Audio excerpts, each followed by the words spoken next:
Paul writes in Romans chapter 10, verse 9, that we are to confess with our mouths that Jesus is Lord. Like verbally, confess with our mouths that Jesus is Lord.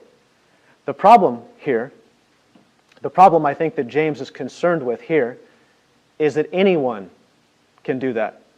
Anyone can just say that Jesus is Lord. Anyone can just say, yeah, I'm a follower of Christ. Anyone can say, I am a Christian. But their claims are demonstrated by their actions, by their deeds, by their obedience.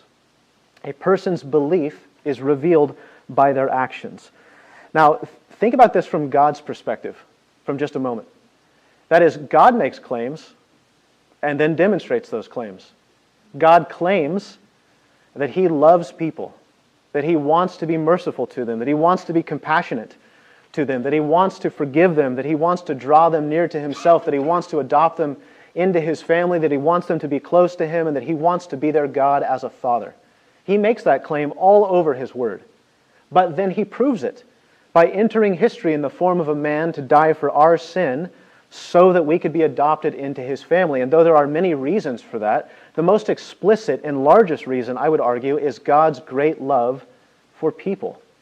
In fact, Scripture explicitly says in Romans chapter 5, verse 8, that God demonstrates His own love towards us in that while we were still sinners, Christ died for us. God makes the claim and then proves it.